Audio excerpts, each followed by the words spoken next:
ಮೇಯ್ಸಕ್ ಅವಕಾಶ ಇದೆ, ಮೇಯ್ಸಿ ಅಂತ ಹೇಳ್ತಾ ನೋಡಿ ಇದ್ದೀವಿ. ಸರ್, ನೀವು ಈಗ ಕಾನೂನಲ್ಲಿ ಅವಕಾಶ ಇರೋದ್ನೆಲ್ಲ ಕೇಳ್ತೀನಿ ಅಂತ ಅಂತಂದ್ರೆ ಯಾರು ಮಾಡಿರೋದು ಸರ್, ಯಾರೇ ಸರ್ಕಾರದನೇ ಮಾಡಿರೋದು. ನಾವು ಇಂಪ್ಲಿಮೆಂಟ್ ಮಾಡೋದು ಅದಕ್ಕೆ ನಾನು ಹೇಳೋದು, ಆ ಇಂಪ್ಲಿಮೆಂಟ್ ನೀವು ಮಾಡೋರು ಸರ್ಕಾರದ ಕಡೆ ಹೇಳ್ತೀವಿ, ಕರೀರಿ ಅವ್ರನ್ನ ಕರೆಸಿ. ನೀವು ಇಲ್ಲಿ ನಾವು ಮಾತಾಡೋ ಹಾಕೋದೈತೆ ನಿಮ್ದು ಅವ್ರದ್ದು. ಆಗ ಸರ್ಕಾರ ಹೇಳಿ ನಿಮ್ಗೆ ನಾವು ಮಾಡಲ್ವಲ್ಲ. ಆಗ ಅದೇ ಕದ್ದು ಮುಚ್ಚಿ ಕೊಡಿಸೋದ್ರ ನಮ್ಮ ಎದುರಿಗೆ ಹೇಳ್ಬಿಡ್ಲಿ, ನೀವು ನಾಳೆಯಿಂದ ದನಗಳನ್ನೆಲ್ಲ ಮಾರ್ಬಿಡಿ, ಒಬ್ರು ಒಳಗ್ ಹೋಗ್ಬೇಡಿ ಅಂತ ಹೇಳಿ ಮಿನಿಸ್ಟರ್ ಹೇಳಲ್ಲ. ದನ ಮಾರಿ ಅಂತ ಹೇಳಿಲ್ಲ, ನಿಮ್ನಲ್ಲ ನಾನು ಹೇಳೋದು.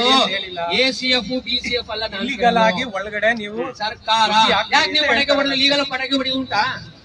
ಪಟಾಕಿನ ಯಾರು ಹೊಡೆದು ಹೇಳಿ? ಇವಾಗ ನೀವು ಹೇಳ್ತಾ ಇದೀರ ಸರ್, ಈಗ ರೈತರು ದನಗಳನ್ನ ಫಾರೆಸ್ಟ್ಗೆ ಮೇಯ್ಸಕ್ ಹೋಗ್ತಾರೆ. ಬೆಳಿಗ್ಗೆ ಟೈಮ್ ಮೇಯ್ಸ್ಕೊಂಬಲ್ಲಿ ಸಾಯಂಕಾಲ 6 ಗಂಟೆ ಮೇಲೆ ನಿಮ್ಮ ಫಾರೆಸ್ಟ್ ಒಳಗಡೆ ದನ ಕರುಗಳು ಇರಕ್ಕೆ ರೂಲ್ಸ್ ಇಲ್ಲ ಅಂತ ನೀವು ಹೇಳ್ತಾ ಇದಾರೆ. ಒಪ್ಕೋತೀವಿ ಸರ್. ನಾಳೆ ದಿನ ನಮ್ ರೈತರಲ್ಲಿ ಕಾಡ್ಗೆ ಬರಬಾರ್ದಾಗ ನಾವು ತಡಿತೀವಿ. ನಿಮ್ಮ ಪ್ರಾಣಿಗಳು ಗ್ರಾಮಕ್ಕೆ ಹಾಗೂ ಗ್ರಾಮದ ರೈತರ ಜಮೀನಲ್ಲಿ ಆಟಾಗಂತ ನೀವು ತಡೆಯಕ್ಕಾಗತ್ತಾ? ಇವತ್ತೇ ಇವತ್ತು ಹೇಳ್ತೀವಿ ನಾವು, ನಾಳೆ ದಿನ ನಿಮ್ ಕಾಡಿಗೆ ನಾವು ಬರಲ್ಲ. ನಿಮ್ ಪ್ರಾಣಿಗಳು ಹುಳಿ ಆಗ್ಲಿ ಚಿರತೆ ಆಗ್ಲಿ ಏನೇ ಆಗ್ಲಿ ನಮ್ ಜಮೀನ್ಗಳಿಗೆ ಬಂದು ಸ್ಟೇ ಆಗಲ್ಲ, ನಿಮ್ ತಡೆಯಕ್ಕಾಗತ್ತೆ ನೀವು ಹೇಳಿ ಸರ್. ಆ ರೂಲ್ಸ್ ಹೇಳಿ ನೀವು. ಏನೇನೆಲ್ಲ ತಗೊಳ್ಳಿ ಸರ್, ನೀವು ಬಸ್ ತಗೊಳ್ಳಿ. ಆಮೇಲೆ ರೈತರಿಗೆ ನೀವು ರೂಲ್ಸ್ ನೀವೇ ಪಾಲಿಸ್ತಾ ಪಟ್ಟು ನೀವೇನ್ ರೈತರಿಗೆ ಹೇಳ್ತೀರಾ ಸರ್? ನಿಮ್ ಜಮೀನು ನಿಮ್ಮ ಪಾಯಿಂಟ್ ಹುಳಿ ಚಿಂತೆಗಳು ಇವಾಗ ರೈತರ ಜಮೀನಲ್ಲಿ ಕೃಷಿ ಚಟುವಟಿಕೆಗಳಿಗೆ ತುಂಬಾ ತೊಂದರೆ ಆಗ್ತಾ ಇದೆ.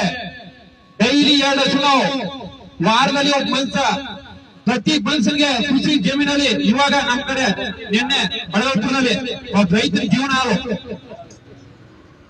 ನೀವ್ ಹೇಳ್ತೀರಾ ಇವತ್ತು ಸಾಯಂಕಾಲ ಟೈಮ್ ಫಾರೆಸ್ಟ್ ಡಿಪಾರ್ಟ್ಮೆಂಟ್ ಅಲ್ಲಿ ಫಾರೆಸ್ಟ್ ಏರಿಯಾದಲ್ಲಿ ನೀವು ದನ ಬಿಡಬೇಡಿ ಅಂತ ಹೇಳ್ತೀರಾ ಸರ್. ನಾವು ಒಪ್ಕೋತೀವಿ ಸರ್, ದನ ಬಿಡಲ್ಲ, ನಾವು ಬೇರೆ ಟೈಮ್ ಹೋಗ್ತಾರೆ ಮೇಯಿಸ್ಕೊಂಡು ಬರ್ತಾರೆ.